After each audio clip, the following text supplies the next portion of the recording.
Coming up on this episode of Don't Panic, we're talking some tech news? Who knows? There's not a lot of news this week, so we'll probably get into the election and a little bit about what news means on social media, and is there really such a thing as news? I genuinely don't know what we're going to talk about, and I couldn't be more excited, so we hope you stick around because it's time for Don't Panic. This is Don't Panic, episode number 149, recorded November 14th, 2016, on Samsung Cars, 0 ratings, and Facebook's bad news. Hello, everybody. Welcome to this episode of Don't Panic, the technology podcast where Colby still bops his head along with the theme song he can't even hear. I'm Sean Jennings. It might not even be the same theme song anymore, but I can only assume that it is. And even the best part is we don't even play the theme song on the video version, so them even seeing you bobbing your head, they'll always, forever see you bobbing your head to nothing. It's great, and I love that. Colby Rabideau, Dan Miller. I'm pointing the wrong way because I can't figure out how the cameras work. It's these guys right here. Look at it. Oh my God, messing with your frame rate. What's going on, gentlemen? Welcome. Happy Monday. Thanks, Sean. Yes. How's how are things for the two of you guys? You have nice weekends? We got to do our usual weekend catch up here. I escaped a room. You escaped. When you phrase it that way, it makes it sound like you weren't at an escape room place. You're like, no, a guy actually kidnapped me. Chloroform cloth over the mouth. Had to like kick out a taillight and a trunk. Yeah. Yeah. Dan basically had taken this weekend. No, an Yes. escape room. I've never done one of those. Are they as fun as everyone says they are? Because I'm suspicious. I think it depends on the kind of person you are. Usually when I think people that- say that, it doesn't bode well for me. And I'm I gonna be also honest. think we got lucky because the other two people who were supposed to show up for our slot didn't show up, so it was just my friends in this room. And I feel like that makes a big difference too.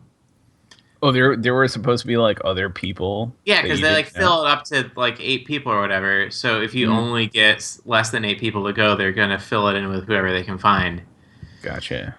So yeah, we skipped the room. Watch Westworld, best episode yet. Oh, Have don't- you, now, I haven't have you watched caught it up yet. on Westworld, Sean? Did you I'm get through episode 4, and I love it, and I just haven't had the time. episode 4. But That I'm was a big episode. Yeah, episode was. 4 was when it started to get real. Yeah, this show is like crack. It's so good. First of all, it's just beautiful to look at. Like I love the set, and I'm not a big like westerns guy. I just love the art of both the western sort of scenes and the like sort of futuristic interior of the company type scenes. I just love all of that. And then the acting is also really good. So I'm just Anthony Hopkins is like he's a zillion years old and still kicks ass. Like he's so good. And I've gotten like thankfully nothing's been spoiled for me yet. I've been pretty good, but I have gotten little hints of what's to come in the next couple episodes, and I'm so excited. So excited. Anthony Hopkins does not slow down. No, dude is a badass. He does not fool around. So I have been getting my money's worth out of my HBO subscription. Finally, it's about damn time. Nice. It is nice. It is nice. Anything else going on here? I didn't do that much this weekend, I don't think.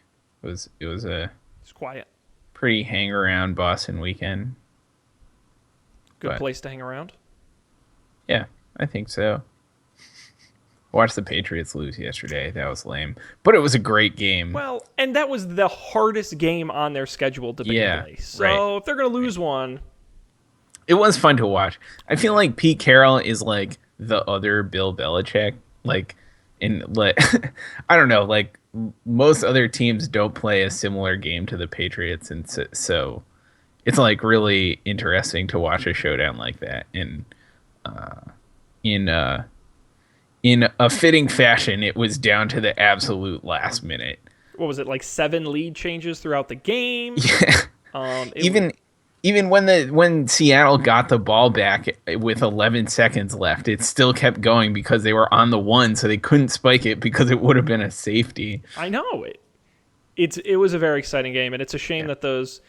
Assuming they don't meet in the Super Bowl, the next time those teams will play each other is 2020. They only play Oh each my other gosh. every 4 years because of how the schedule works. Wait, what? Yeah, well, there's 32 teams in the NFL, and there's 16 games in a season, so hypothetically you only play half the teams each year. And so you're in your 4-team division, right? And you have to play each of the 3 other teams twice in a year. So there's 6 of your games. Right? You with me so far? Yeah. Which leads 10 games left, and there's a certain I don't know all the details. There's a rotating schedule where certain teams you play every year, certain teams you play every other year. It's based on AFC, NFC. It's based on regionality. It's based on all these different things, and there are just certain teams. Like, what was it? Someone told me, because I know someone who's a big Patriots fan but lives here in Houston, if the Houston Texans win their division next year, or this year, then the Patriots play here in Houston next year. Like, it's all this weird stuff about how you finish in your division, because all the division leaders, they want to play each other, and that you get home field versus other. It's a whole... I read once there's something like 700 data points they put into a supercomputer that pumps out the schedule. But apparently just mitigating most factors, Seahawks and Patriots are just one of those matchups you'll almost never see. Every 4 years you'll see it, unless, of course, they meet in the Super Bowl. So that is a disappointment, because that is always a fun matchup when those two teams get together. That's fascinating. I never looked into this. I was about to say, like most Americans, you don't care about how the NFL schedules their games, which is fair. I always just assumed it was like, random or something, or like a rotating thing, not is at least for the regular season. And then you squeeze in why bye don't they weeks, just international games. Everyone plays one game with one every other team. Well, you get a longer football season, you make more money. It seems like a no-brainer. This is why, right now, Dan Miller for commissioner of the league, NFL. That's true. He can't do worse than the current guy. I'll make the NFL great again. I don't know anything about it. I don't even like football. It's perfect. I could just imagine Dan on his first day in the head office going, all right, guys, so everyone's still slam dunking, right? That's still a thing we're doing? That's, this isn't basketball? Give me crap. Yeah, I would have it. Why stop? Never stop playing football. Never stop playing football. I don't want that, but I don't watch it anyway. Well, that's what they see. All right, here's your mini. Seriously, they don't stop playing basketball, right? Practically. Oh, no, they do. It's just they play basketball. It's like 80 or 90 games a year. Baseball, it's like over 100. 180 or something. Yeah, right? It's a lot. Baseball plays the most. Hockey plays a lot too. Hockey plays like a lot. So I feel like football's the only one that's like this. Well, but I'll challenge you back, Dan, and my assumption as to why is because it's a much more physical game with a higher rate of injuries. I don't think physically those players would live through a 32-game season. Just take the Amazon approach. Just use up the talent and then get more talent. There's always more talent. Actually, now you do kind of sound like the commissioner of the NFL. And that actually might just work. I'm just kidding. No, I know. Well, but they have talked about expanding to more games, so it's not a crazy notion, but the players union really hates it because they're worried about their guys. It's a brutal league. Baseball, you can play over 100 games, and you're probably physically going to be okay. You'll be just fine. Right. Maybe this is indicative of something else. I don't know what it is. Yeah, you're leaving us hanging there, Dan. Yeah, what if we just cancel the NFL? Well, one thing here we go. Here's your presidential connection, right? Because you guys may not know this fun fact, but back in the mid 80s, I think it was 83 or 85, there was the USFL, which was a startup football league that had, I think, 16 teams at its peak. And they played in the spring, and the idea was that the NFL would play in the fall, and the USFL would play in the spring. And do you know who was the incredibly controversial owner of the New York, New Jersey Generals in the USFL? Hillary Clinton. Good guess. But no. Bernie Sanders. No. Keep trying. Barack Obama. No. Lincoln Chafee. Jim Webb. Who are you finding these guys? No. Donald Trump, of course, owned the Generals and forced the league to move to the fall and essentially drove it into the ground. But that's another story for another day. Famously sued the NFL for antitrust, won, and their settlement for winning the lawsuit was $3. Wow. They actually won $1, but legally they triple that, so they got $3. Amazing. Fascinating story. If you're looking for something to watch, 30 for 30 did an awesome documentary. What was it? Small Potatoes, Who Killed the USFL. Donald Trump's in it. It's on Netflix, I think. It's very good. But I digress a lot. First of all, thank you to everybody watching live on Facebook right now. I apologize because if you are watching on Facebook, the second you start up the video, you kind of jump in the middle of us, and that's because I may have accidentally started the stream on the Up for Debate page, because the buttons are right next to each other in the thing, and so I had to cancel it and then start it up on the other page. So sorry for jumping in the middle, but the full version will be on YouTube at youtube.com/Don'tPanicShow following this taping. Gentlemen, where do we want to go this evening? We've got the wide open plains ahead of us here. We can go in any direction, but down. Where should this cavalcade roll? Well, do we have any actual tech news to talk about? We do. So the only tech. All right. So let's just kind of break the fourth wall. There's no news this week. There's just I scoured every website on the face of the planet for even the smallest of stories, and I really struggled. There's almost no news this week. I think the election's part of it. I think things pre-Thanksgiving is part of it. I think most of the big announcements have already happened. The only stories I could come up with are the following: Samsung purchasing Harman. If you know Harman, they're big in car electronics. So maybe there's an angle there. Samsung playing in cars. Could talk about that. Also, the FCC sending a letter to AT&T about net neutrality. They have exempted DirecTV video streaming on AT&T's mobile platform. Of course, AT&T owns DirecTV. And so the FCC has sent a letter saying, hey, it's what they call zero rating. We're not really comfortable with you exempting DirecTV in the same way you allow other companies to be exempt. We can talk about that. And then, of course, the third story that I have in here is Facebook and their problem with fake news surrounding the election and some of the controversy that has surrounded that. There was a small bit around the Snapchat Spectacles were released, but there wasn't really a ton of news around it, just a lot of the reviews that had come out. So I know we could talk about that, but I didn't include it in the list. That's all I came up with. So unless you guys know of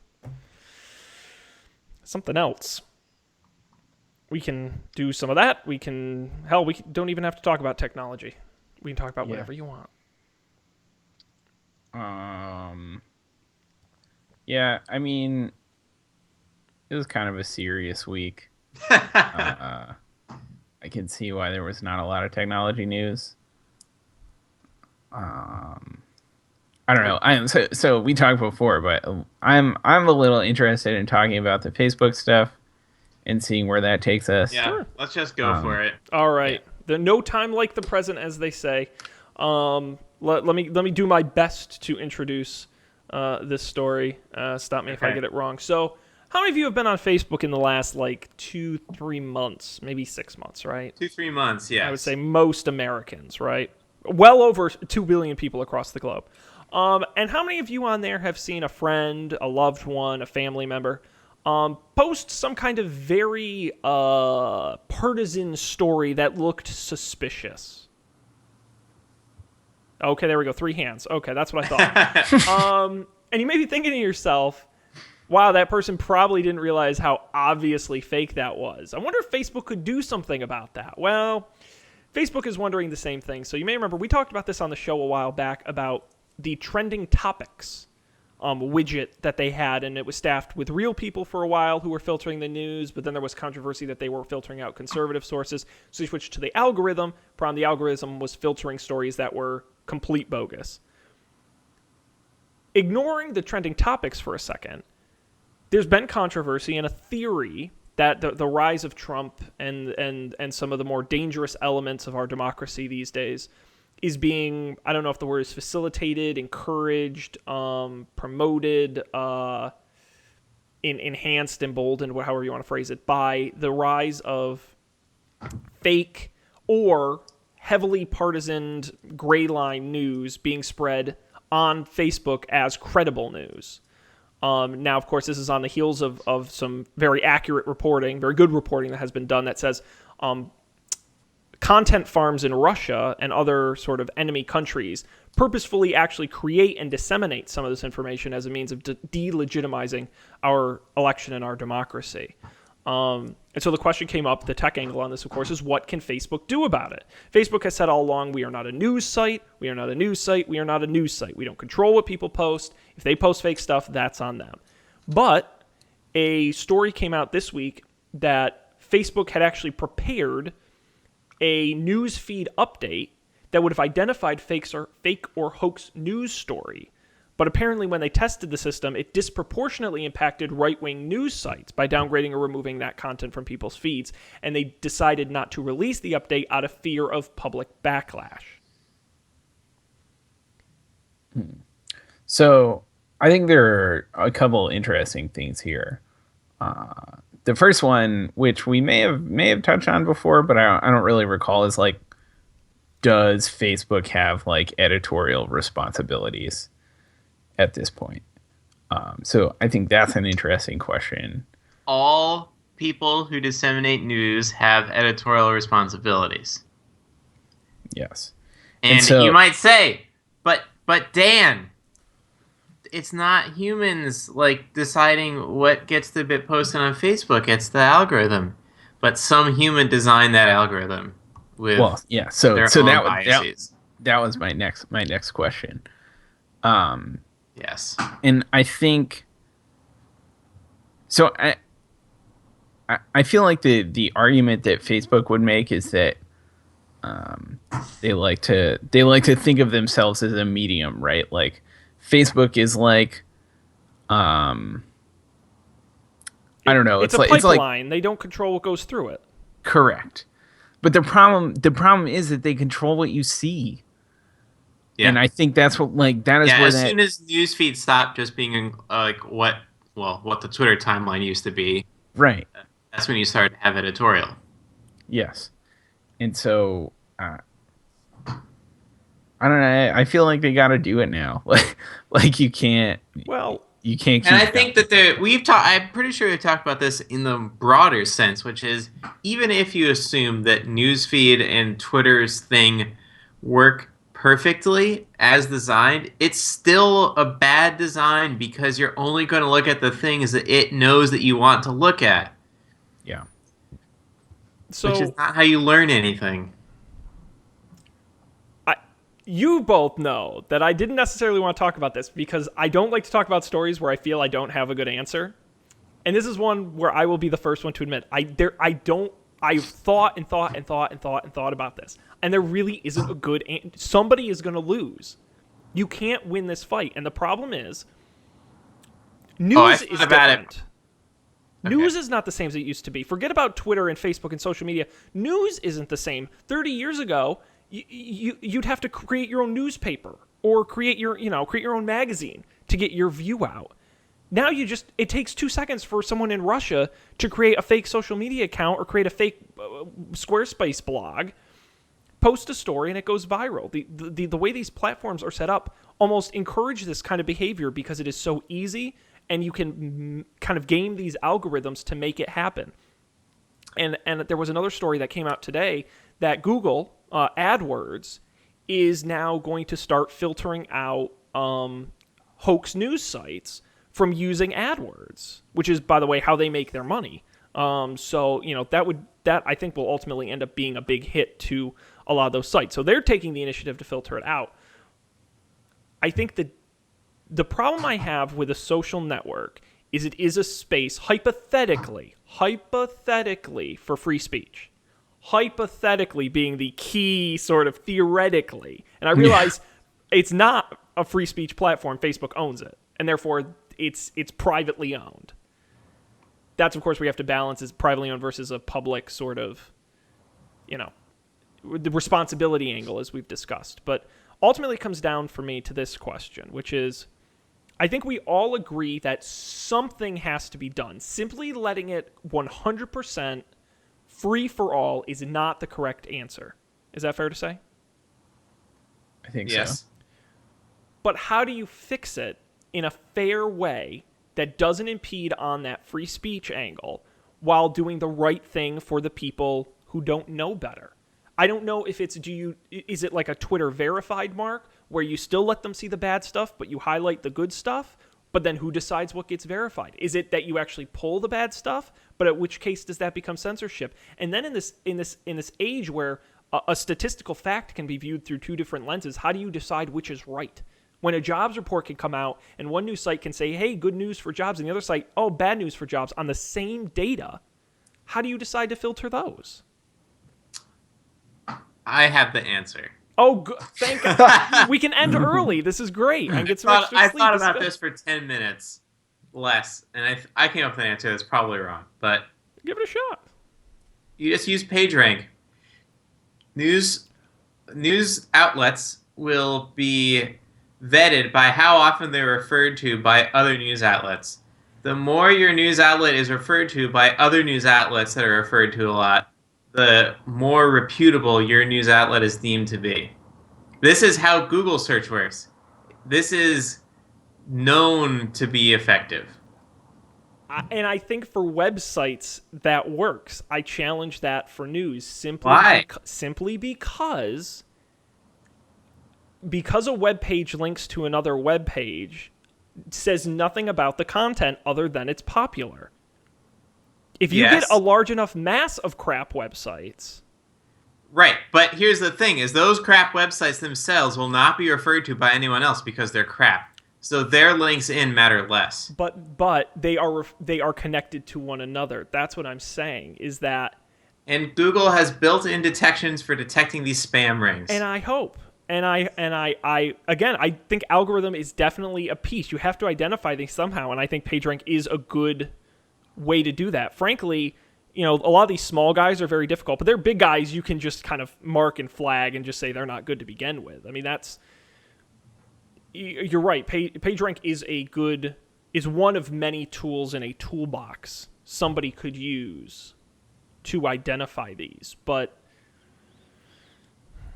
Well, so hang on. What happens if news, imagine news is just a list of items, and the input, like a search result, and the input to the search result could be, show me news articles that Sean is interested in today, and it will rank them by relevancy and reputation.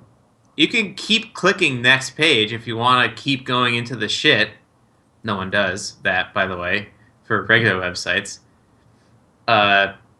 The input could be, I want to know more about what's happening in Syria. It could be, I want to know more about stuff that's relevant to me. I want to know more about the presidential race. It's just a search at the end of the day, and the fact that it shows up in your Facebook feed instead of as a search result is sort of besides the point.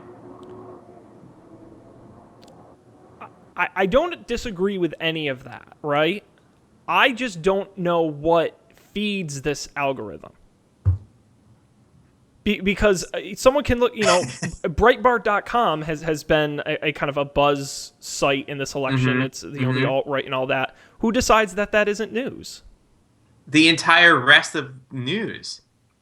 Because how many reputable news sites reference? But again, what is a reputable news site?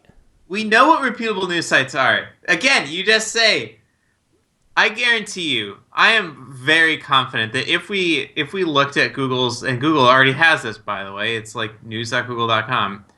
If you looked at their data, you would see so many more links to the Washington Post, the Wall Street Journal, London Economic Times, New York Times, the German one, all of these things, than you would for any of the state newspapers in the countries where the country controls the news outlet, or any of these blogs, or the Huffington Post. The Huffington Post and BuzzFeed would not compete. They would not be on the same tier. Just think about the pure volume of incoming links to those other places across all time. Yeah. So I think it's one thing that the articles about this Facebook stuff weren't super explicit. Like, they seem to be based on sources who were not supposed to be talking about what they were talking about. So there weren't a whole lot of details on this thing, right? So we have no idea how what sorts of things they were trying to filter, how they were actually doing that. Or if it even worked, it could be the case that this thing wasn't going to work for other reasons too. So just so that's clear, it could also be the case that they were going for the lowest possible common denominator. I think filtering at least from what I've been reading about this, right? Like there is definitely a difference between something like Breitbart, which is like uh, a incredibly like opinionated take on things that are happening, but like No. That's not what. I'm trying to be diplomatic. Maybe I shouldn't be. Right, and these like uh just total fabrications from other countries, right, or these like like Russian anti-US propaganda farms that are right, like so that sort of thing, like Is there a difference? Yes. maybe not, I but don't think from a machine's perspective, I don't think there is a difference. I think there might be when you think about, well, Dan, when you think about like what you're talking about, like the like references to things and like can you verify certain information elsewhere, or maybe just in like the format in which the content is presented. I suspect that like we talk about like AI and algorithms and it sounds really fancy, but I suspect that this is based on like really like naive stuff.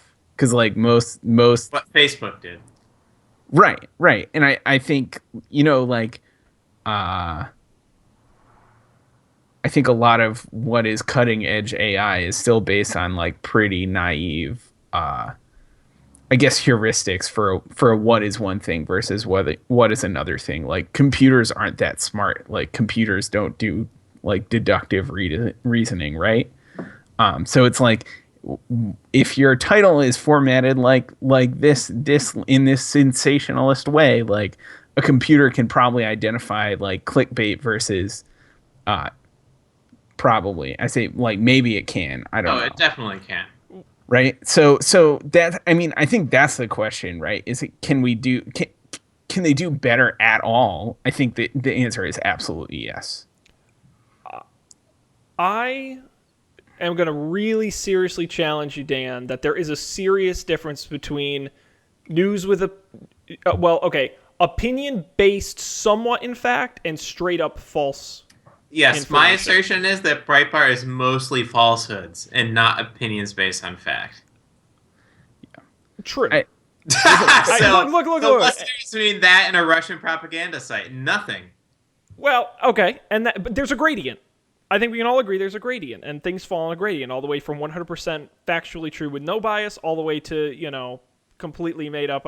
I saw read an article about the list of all various conspiracies. There's one where Barack and Michelle Obama kidnapped their children, and it's not really their children; they kidnapped them, and that Michelle Obama is secretly gay, and that there's a whole. I mean, some of these get pretty insane. So I agree, but it always comes back to me this argument, which is when it comes to complete falsehoods, I agree. Those should absolutely be filtered out. It's no different than scamming somebody in a pyramid scheme or any of these other things that these sites are built to filter out, right? But aren't people under a free society entitled to be able to read biased news? Yes. And is it Facebook's place to filter or reduce the visibility of those things, even if they're 80% untrue, but 20% true? Yes. So, I mean, this gets into like news theory, right? Why do you have an editorial board? Right? If what is the difference between Facebook and a newspaper? Oh, is this like one of those what's black and white and red all over jokes? No, is that like what is the actual difference between Facebook and a newspaper? They are Editors. controlling what news you see, just like Absolutely. a newspaper does. So there's plenty of philosophy and thought put into the reasons why you need to have an editorial board and Well- why you need to like be very deliberate about what sorts of things you represent. But you can challenge that, though. The reason was because we didn't have a newspaper where everyone could back before the internet, could write in a letter and they would just publish them all at once. I mean, the technology didn't exist. You had to have an editor because there was limited space and limited print, and it was a necessity of the format. We're in uncharted waters here. well, so that the If you want to go look at racist like falsehoods, you can go do that, Sure. but you don't have to do it on Facebook. And that's Facebook's right, and you're absolutely right. It is that is what needs to be clear here. It is not publicly not owned. their right; it's their responsibility. And to assert no editorial is a decision Agreed. that 100%. allows for And that. Facebook has to live with these decisions they make. If they decide to implement a filter and they lose half of their users because of it, they have to live with that. And they have to be fine with that, and they should be, because that's a necessity of owning a public platform. Facebook doesn't allow nudity. That is a choice they made, for better or for worse. Maybe they could have made a lot of money off porn advertising. Who knows? We'll never know. But they decided not to do that. And that's a battle they face. I see articles come through my feed all the time about women breastfeeding, and Facebook decides to censor their pictures, and they don't know what to do about that exactly. Right. That's something they have to figure out. But people have to understand, in the same way newspapers are privately owned, and some have bias one way and some have bias another. Sorry, you don't get to choose. That's not your right. But Facebook does have to do something about this. I think the reputation of the news source is relatively easy to implement and pretty unbiased. Like, highly reputable news sources are usually factually correct, and they're usually not inflammatory. And it's easy to tell. You can detect reputability. You can detect it. And I'll, for the most part, agree with that point. And I think you can at least get pretty close, right? But then how do you apply that, right? I'll go. They just get ranked higher. So you still show the bad stuff. You just show it farther down the page. Yeah, that's what I would do. So there's no censorship necessarily. Yep. It's just Yep. it's just an amount of ranking and showing things higher in the feed, and you got to scroll about 18 pages down before you start seeing the sketchy stuff. Yeah, because you'll notice, like, when I used to use Facebook, and we can talk about that later, you scroll down through your thing, and then every once you get these, like, sashes of news articles occasionally, because they're like, oh, it's time for another news article newsfeed search result. I'm just going to stick some of these in here, just going to stick some another bit further down. But I'm going to challenge you a little bit on that, because Okay. I like to think I don't follow any particularly extremely political people. I mean, some have opinions, but no one's particularly On out Facebook there. or just, like, On in Facebook. life? We'll just say Facebook for this example, but I've never seen any of them share an article from the New York Times or the Washington Post or Oh, any, no, it's not about sharing. But that's what I'm saying. That's what shows up in my feed. That's what I see, is what friends share and what friends comment on and what friends post. Right. Well, I mean, that's how Facebook works, right? And Like, so- you see things that you have some connection to in the, like, naive version of the newsfeed algorithm that doesn't care about the content of the thing that was posted, is reacting simply to, like, interactions. Exactly. And I agree with Dan that search, I agree, you can absolutely do that, and you can do it well, and you can do it effectively. But the problem is the Facebook news feed is not search. It is a feed of what the people you associate with. And when all of the people around you, if you surround yourself... I feel like you get, yes, and I think solving the problem of people sharing bad stuff is much harder, but you do get just, like, articles from news sources, right? Like, your friend commented on this thing. So you'll definitely get things like, You're gonna make me go to Facebook right now. I was about to say, I've got to go look and see what sketchy you things people post. definitely get things like, a friend of yours liked this page, so you see like a post from that page. My friend likes Principal. I get to see their newest post right here. Right. So they didn't necessarily interact with the post, but they did interact with the page, right? So and the same things, like, I think you can see, like, friends or friends stories, right? Or, like, things that, like, you don't necessarily know the person, but you might be interested because, like, friend A, B, and C is definitely interested. I don't know.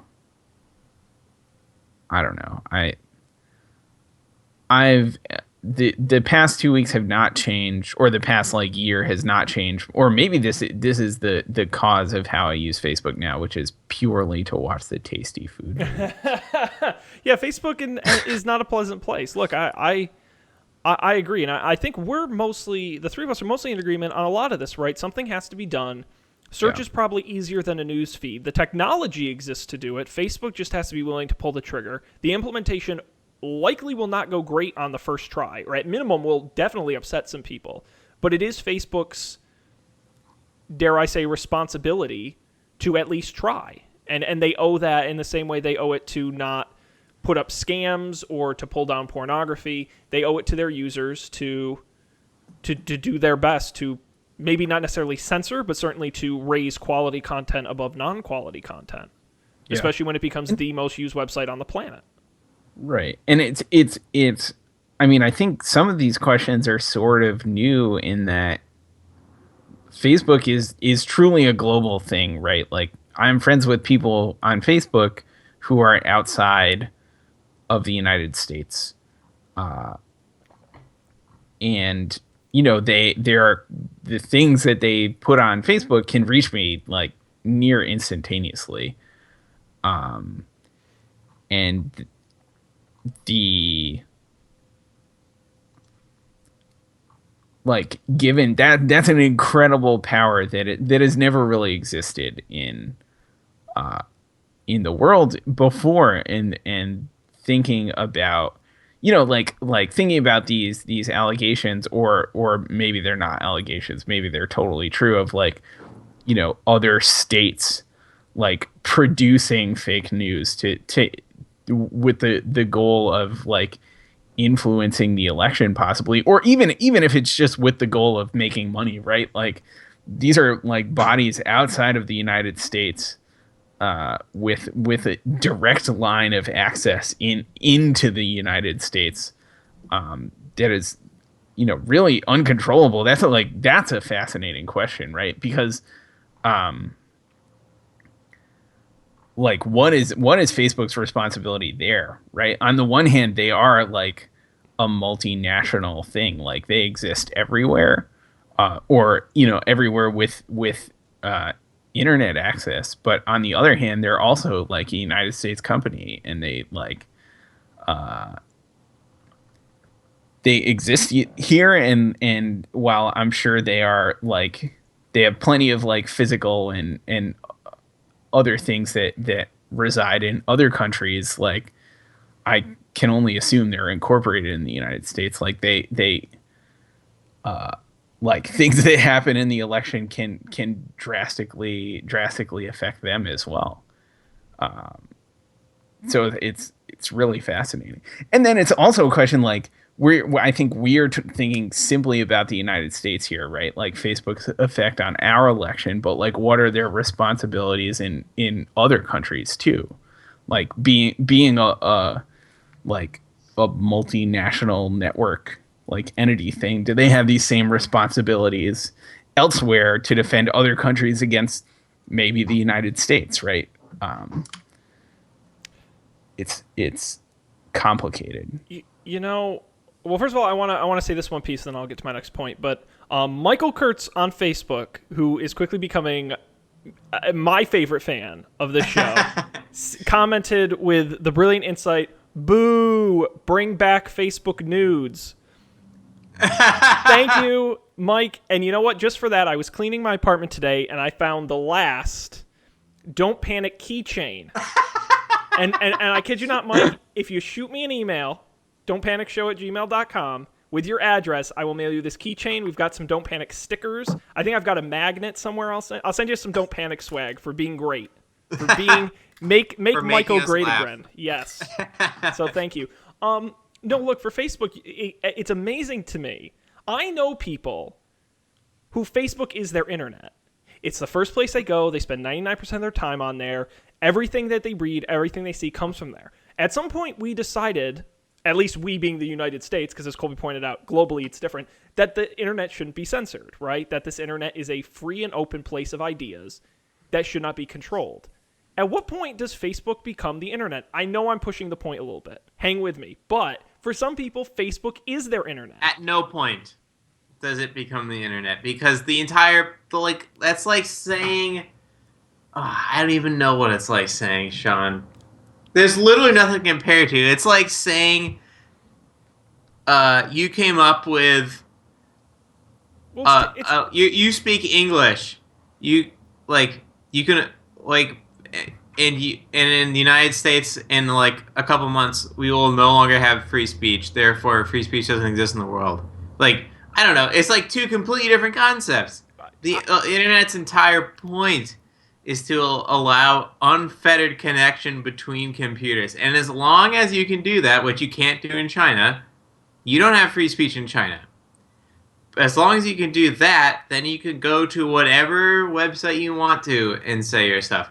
And like, as if all you want to do is go to Facebook, that's your choice. And you, just like it's on you to educate yourself about who's running for office in your local elections, what are the ballot questions that New York never has. It's on you to ask the question, should I be discussing these things on Facebook? Should I be getting my news from Facebook? Just like you should be asking yourself that question about the New York Times and the Wall Street Journal. And maybe I should and make my point a little more clear. There's nothing we can do to stop that. I'm not saying Facebook should become a public utility, which, by the way, in the United States, things like our electric grid did start private, became relatively public. But what I'm saying is, should Facebook treat itself like a public utility in how it operates and how it approaches these difficult problems? At what point does it become, do they make and I know it's never going to get there, I like to imagine it will, do they say the decisions we make need to benefit the greater good more than it does our business? They're a private business, they'll never get there. But I like to imagine they will, because I think they need to. That's how all companies should operate. Well, you would think, but I think Facebook has a greater responsibility So it can't be a utility because it's not a utility. The internet service is a utility, or it should be, even though it's not. Water is a utility. Electricity is a utility. Electricity, you're either getting all the electricity you can handle, asterisk, you're not going to run a manufacturing plant out of your house, or you're not getting any. It's not like you either get, like... Yeah, but okay, but... You can use other things in Facebook. You. It's like saying soda is a public utility. You don't have to buy soda. You can drink something else. Yeah, but that's like saying healthcare in Canada. You can just not go to a doctor. You have that right. Yeah, but the government has still created a system where you can, and it's a place that's available to everybody. Because there's no bias, hopefully, in healthcare, right? Like, oh, you haven't been to the United States, Dave.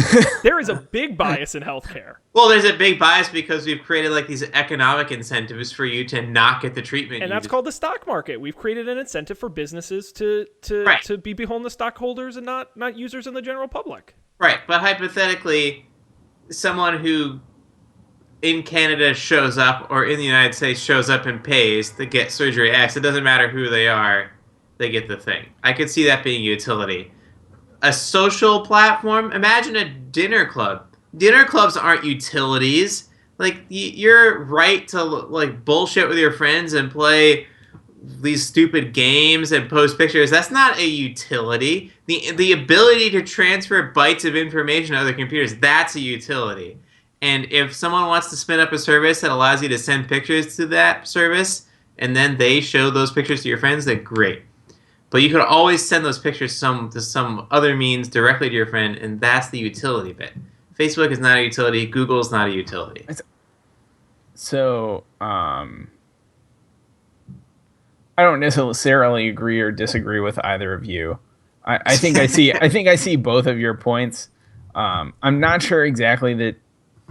Maybe Sean, correct me if I'm wrong, but I don't know if that's necessarily where Sean was going. Okay, I'm sorry. I didn't mean to take it off the rails.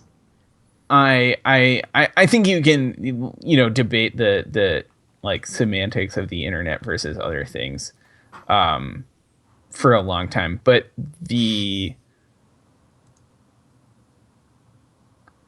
I think that Facebook does have and other like Twitter or whatever. I think Twitter has a responsibility to protect its users talked from about like the harassment thing. Yeah, from like the horrible things that happen to people on Twitter. In the same way, I think Facebook has a responsibility to its users to do this. We have given them an incredible amount of power, right? in exchange for like our own sort of power, right? But they do have like they we've entered into this contract with them, and to say like I don't think it can in good conscience be said that they can be it is okay for them to be like a neutral party. They're not a neutral party. Like we've let them into our lives in a very like personal way, and it's been so long now that I can see, I think things being on Facebook maybe have like a little bit of cred in the way that an article being from the New York Times has some cred, right? It's not the same kind of credibility, but it is credibility in that like a friend of ours posted it, right? So someone that you knew either posted it or is connected to it somehow. And they go through, that's what the social graph is. Like they go through these painstaking efforts to find like how this information is meaningful to us, and they present it to us. And I think they have a responsibility to make sure it maybe it comes down to to putting on posts like, we're not sure about like the accuracy of this page, right? Or like this might not be true, or like we don't know who posted this, or in the past this site that posted this has posted like incorrect data, right? Maybe that's a possible solution or mitigating tactic. But the fact is, like, things being on Facebook, I think I just said fact, and I think that's silly. That's basically kind of the news stories we're talking about, isn't it? Right. And, what I believe is that things that are on Facebook have more credibility than things that you might stumble across on the random internet.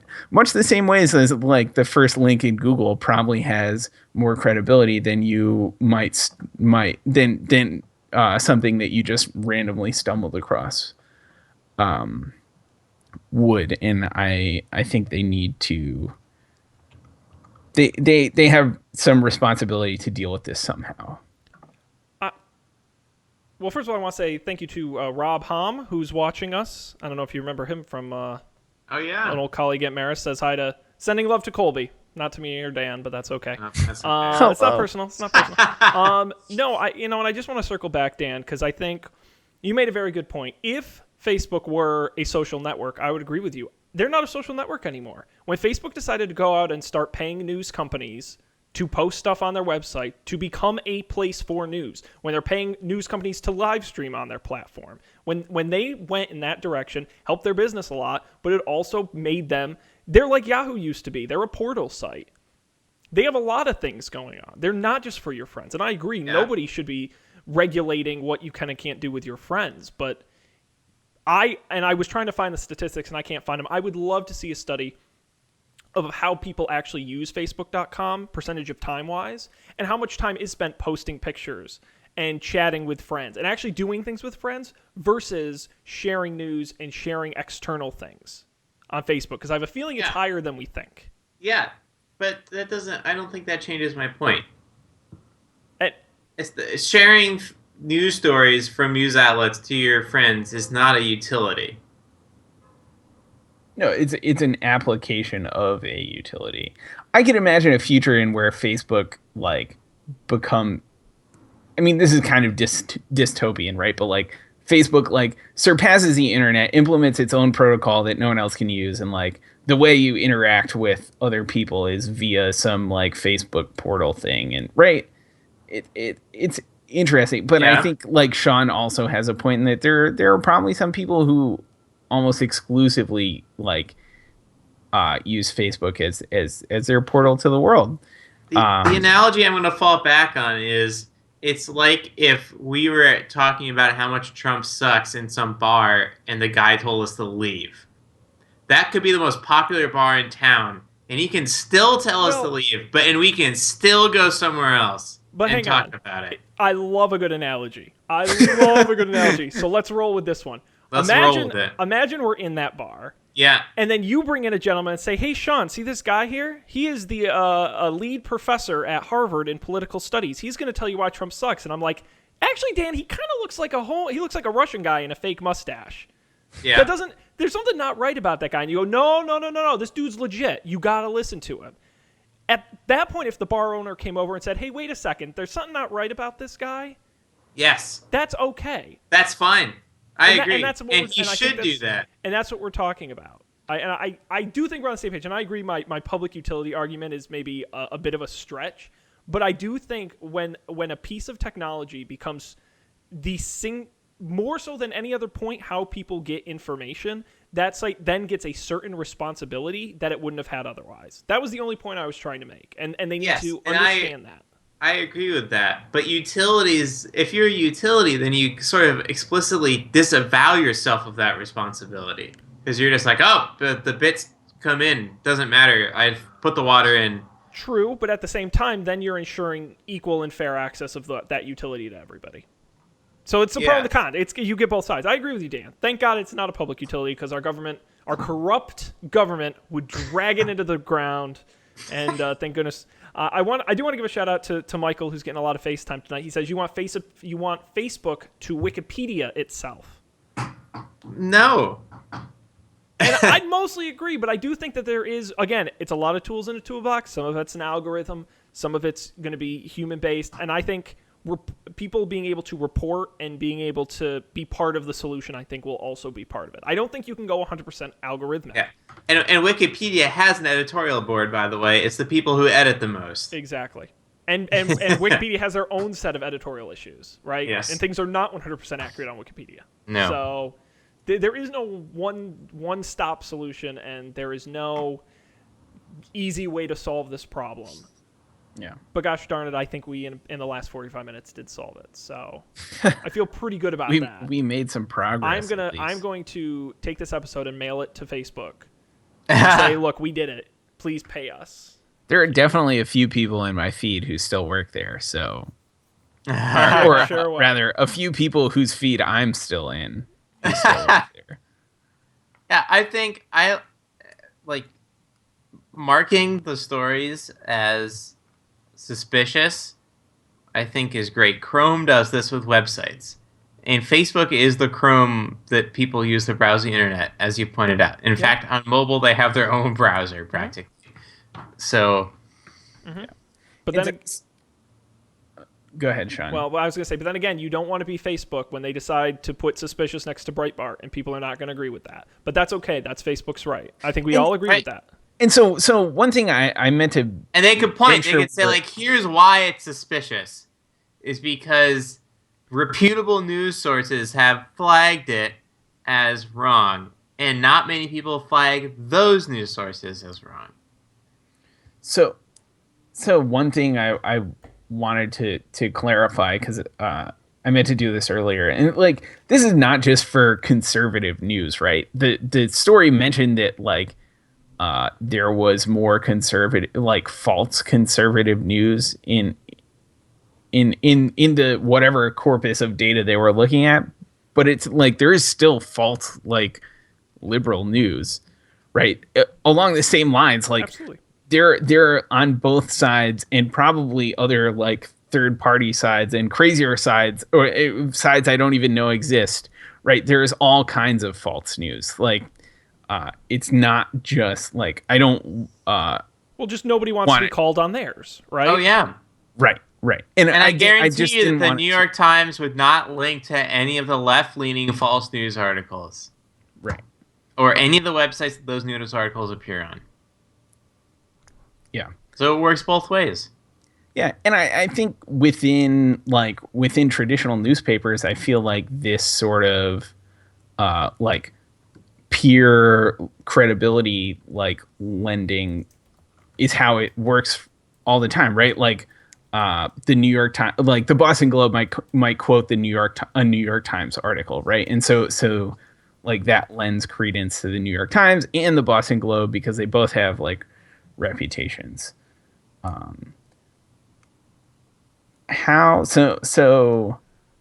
how much time do we have left? Oh boy, that's a scary question. We are about to hit 1 hour just in this call. Oh, okay. Yeah, no, Colby, but it's also our show, so if you got something to say, buddy, now's the time.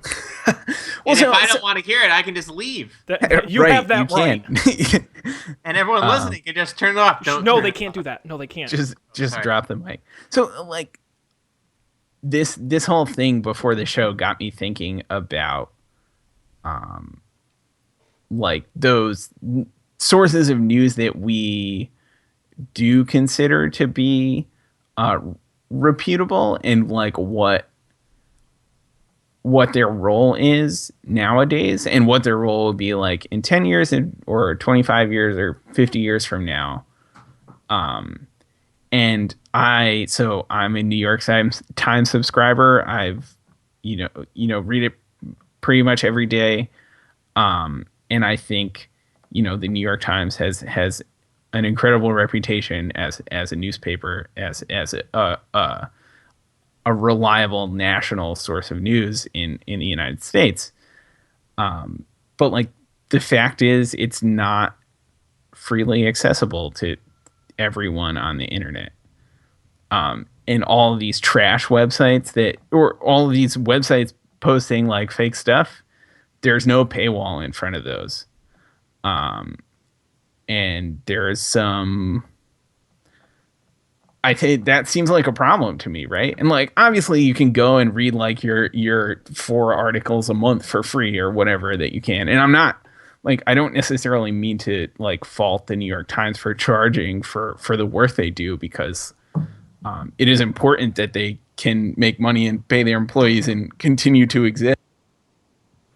But it's just like, it seems like a huge problem.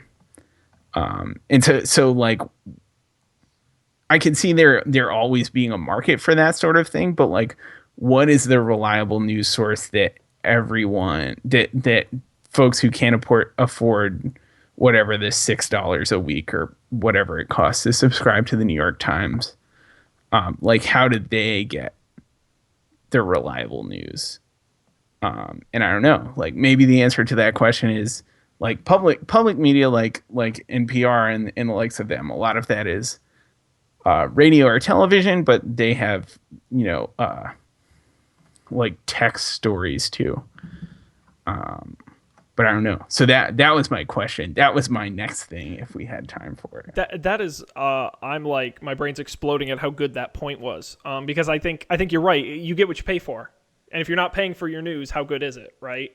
There's a definite question mark. I'm not saying all free news is bad by any stretch. I'm not saying that. But and like doing quality journalism is more expensive than not. A good story can take many months to put together. I mean, this isn't something that that requires 30 minutes of you typing at your keyboard and posting. But, it's interesting that you bring that up. It reminds me, of course, that the 3 major networks, of course, CBS, ABC, and NBC, when the government gave them the rights to use the airwaves to broadcast television when television first started, part of that deal was they are required, and I believe by law are still required, to provide news to the people. That was a requirement. They said you can have these. I don't even think they charged them for the rights to use them, but they said you have to provide a public service to the people of this country by providing them news.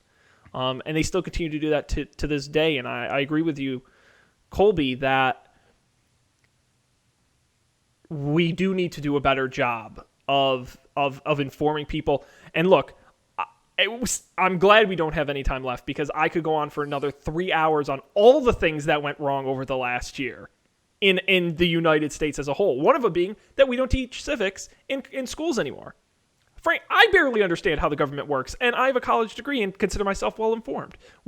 There's so many problems that we just don't teach the fundamentals anymore, and part of that, Colby, is you're right. People don't have good access to good information. You know what? A great parallel is food in this country, right? Poor people only have access to crappy food because it's cheap.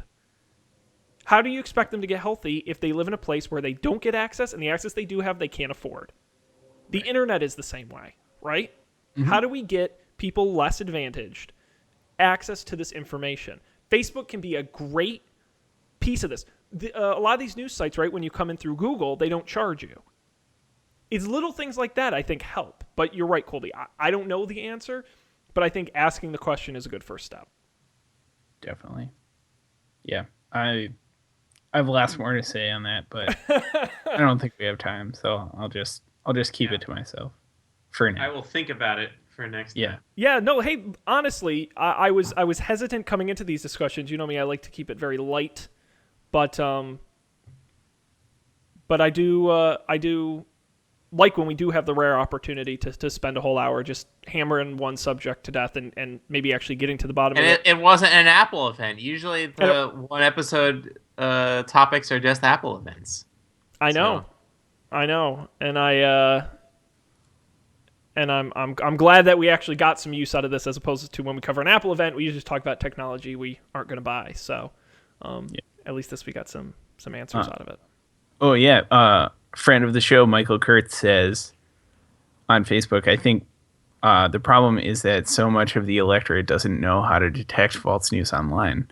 And I agree, and I think that's like one of the sort of the next thing I want to say. Like, there are other costs to digesting the New York Times as well, right? Like, you have to pay, right, to have unfettered access to it, but you also like need to have like be educated enough to be able to understand. Like, it's not like the most intense language you've ever read, right? It's not like a PhD paper or something like that. But it's like high level language, and so, you know, things like memes or quick videos on Facebook are like way easier to digest than a 500 word New York Times piece. And I think that's a part of it too. Time is another thing. There are lots of costs to, there are lots of costs that you have to pay to like be informed. It's really hard. Really hard. You have to actively want it and do it. It will not come to you easily. It will not happen automatically. On these networks, you have to follow people who disagree with you. And no one wants to do that. But that's how you see the other side and get a complete picture. Because as we know, if you just follow everyone who agrees with you, you never see that. When are we going to have Michael on the show? Like, at this point, he might as well just be a guest. He practically is. It could happen. We got to set it up. I'm saying it. I'm just putting that out there. We've got very quickly a few minutes if we want to just run through these picks very quickly. I will talk about mine very quickly, and it's just the New York Times and the Washington Post, two outlets I feel did a really outstanding job this presidential election, offering up quality, well-researched, in-depth pieces. You can get them each for... the Post is a little cheaper than the New York Times. I think you can get both for under $20 a month, so it's not a horrific deal. And I've gone ahead and I canceled my Netflix DVD subscription and instead subscribe to those, and I'm very glad because I read them all the time and get annoyed, as Dan said, when you hit that, you know, you've used your free articles for the month. So not necessarily even both, but just pick one and be informed. It's well worth the money. Let's say, Colby, you've got a great organization here. Sure, yeah. So, like, my pick specifically is the ACLU, the American Civil Liberties Union. But I think more generally, if going into the next year or 4 years, you're concerned for yourself or your neighbors or just people around the country, I think, like, one thing you could do is send some money or your time, if you can volunteer your time to organizations that work to make sure that everyone gets their civil rights in you know, this is the rights that they are entitled to as citizens or just people in you know, in our country. So that's my thought. There are lots of organizations that do great work, and if there's any one issue that might be coming up in the next couple of years, there are definitely there's one for all of those issues. So something to think about. Very good. Very good. ACLU.org. Dan, you've got our one tech pick of the evening. Yeah. So if you don't trust Donald Trump with all of your personal information, which he will have, we know he'll have it. We know he'll be able to read all your Facebook messages, all of your posts, all of your text messages, all of your phone calls, all of your emails. Obama can read this now. He can read it right now. So if you don't want that to happen, download Signal by Whisper Systems. It's a widely verified, widely vetted, encrypted chat system. Think WhatsApp. WhatsApp is also encrypted using the same technology, though. So if you're already using WhatsApp, just keep using it. But if you're using Facebook Messenger and you're in group chats, you're pretty much screwed. Facebook does not encrypt things by default, although you can enable it. If you're using text messages, you're screwed. If you're using Slack, which we are, you're screwed. Yes. If there's one thing we can learn from the Clinton campaign's like email woes during this election, that things on computers other people can and probably will read at some point. Yes. If it's on someone's computer and it's not only on your computer and where it is not encrypted, they are gonna read it. Well, I for one love President-elect Trump, and I cannot wait for him to make America great again. So I don't know about these other guys. They're very suspicious. You know, we got a couple of hill dogs here, a couple of Clintonites. I'm just saying. If President Trump wants to throw me in prison, that would be the greatest accomplishment of my life. After having not watched the election results. Yes, I was about to say your second biggest. That would be the first best accomplishment, and then a close second would be that. I would be very happy. We can arrange that. All right, good. Well, we're so done. It's not even funny, but I think this was a genuinely fantastic episode, and I'm glad we had the chance. I'll try and not be a big baby about talking about controversial things in the future. I promise. And we'll occasionally do things like this, but I feel a little better getting it out of our systems and talk. I hope everyone feel a little mini therapy session. Everyone's feeling a little better about it, a little bit. Yeah, I think. Like a lot of the podcasts I talked to, like explicitly did not talk about it or sort of like nodded to it and then, went on to do their regular thing. But I think it feels good to talk about, especially like a week after. Like I think I would have had a pretty hard time doing it like on Wednesday last week, having an informed discussion about or just like a reasonably calm discussion about anything related would have been a challenge. But absolutely, I'm glad we did this, and we hope everyone joins us next time. I promise we will actually talk about tech news here on the program. Of course, our website don'tpanic.io. You should go there. Why? Because all the episodes, audio and video, are there, including links to all the picks from every episode. You'll also be able to find links there on how to subscribe on places like iTunes, Stitcher Radio, TuneIn Radio, Google Play Music. We're just about everywhere. And, of course, you can follow us at Don't Panic Show on Twitter, don'tpanicshow@gmail.com. You can email us if you've got some feedback. And, of course, live Monday nights at 10 p.m. Eastern, 9 p.m. Central on Facebook, facebook.com/Don't Panic Show. As you can tell by tonight's episode, we do look when you comment, and we love when you bring stuff to the conversation. So keep it going. We love the live viewers on Monday nights.